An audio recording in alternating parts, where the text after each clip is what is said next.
کہتے ہیں کہ مصیبت کبھی تنہا نہیں آتی۔ امریکہ اور کورونا وائرس کے کیس میں یہ مثال پوری صحیح ثابت ہوتی دکھائی دے رہی ہے۔ ویسے تو کچھ لوگوں کے بقول صدر ڈونلڈ ٹرمپ کی شکل میں امریکہ پر پہلے ہی ایک ایسی حکومت مسلط ہے جو خود کسی مصیبت سے کم نہیں۔ کبھی ماحولیاتی تبدیلیوں سے انکار، کبھی میکسیکو والوں کو تانے تو کبھی مسلمان امیگرینٹس کے ساتھ امتیازی سلوک۔ خیر اب سیدھا اصل بات کی طرف آتے ہیں۔ کووڈ-19 یا نوول کرونا وائرس سے امریکہ میں جو تباہی آئی ہے اس کو سب جانتے ہیں، لیکن ایک اور بلا جو منہ پھاڑے امریکہ کی طرف بڑھ رہی ہے اس نے ذمہ دار حلقوں کی نیندیں اڑا کر رکھ دی ہیں۔ بلا شبہ امریکہ علم، سائنس اور ٹیکنالوجی اور تجارت کے میدان میں سپر پاور ہے، لیکن قدرت کے سامنے وہ بھی بے بس ہے۔ کہنے والے تو امریکہ پر ہاپ ٹیکنالوجی سے موسم کے ساتھ چھیڑ چھاڑ کا الزام لگاتے ہیں، لیکن اگر ایسی کوئی ٹیکنالوجی ہوتی تو کیا امریکہ میگا ڈراؤٹ یا بدترین خشک سالی کی شکل میں آنے والی اس بلا کو روک نہ لیتا جو اب اس کے دروازے پر دستک دے چکی ہے۔ ریسرچ کے مطابق ریکارڈڈ ہسٹری میں موجود بدترین خشک سالی جیسی ایک اور لہر امریکہ میں پنجے گاڑ چکی ہے۔ موسمیاتی تبدیلیوں کے زیر اثر اس خشک سالی کا آغاز 20 برس پہلے یعنی سال 2000 میں ہوا تھا، اور اب اس کے اثرات اس قدر واضح ہیں کہ آنکھیں چرانا ممکن نہیں۔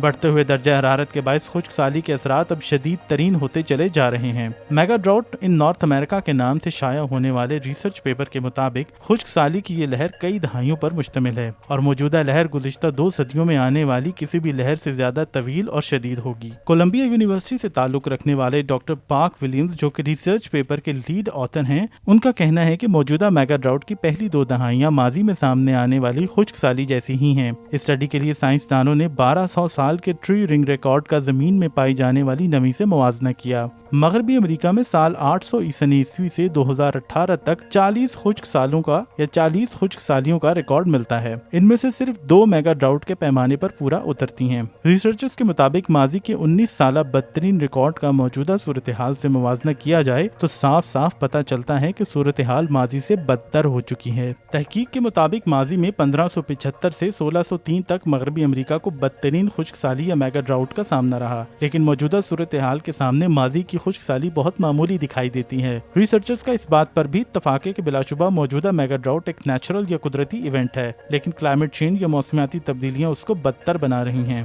ڈاکٹر ولیمز کے مطابق جب بھی ٹراپیکل پیسیفک اوشن پر لانینا یا ایل نینو جیسی کنڈیشنز ہوتی ہیں تو جنوب مغربی امریکہ اور شمالی میکسیکو میں موسم خشک ہو جاتا ہے۔ سال 2000 کے بعد سے امریکہ میں اوسط درجہ حرارت میں 1.2 سیلسیس کا اوسط اضافہ ہوا ہے۔ میگا ڈراؤٹ کے اثرات واضح ہیں اور کسی سے ڈھکے چھپے نہیں۔ مغربی امریکہ میں لیک پاول اور لیک میڈ جیسے بڑے آبی ذخائر سکڑ چکے ہیں۔ اسی طرح جنگلات میں لگنے والی آگ میں بھی 10 گنا اضافہ ہو چکا ہے۔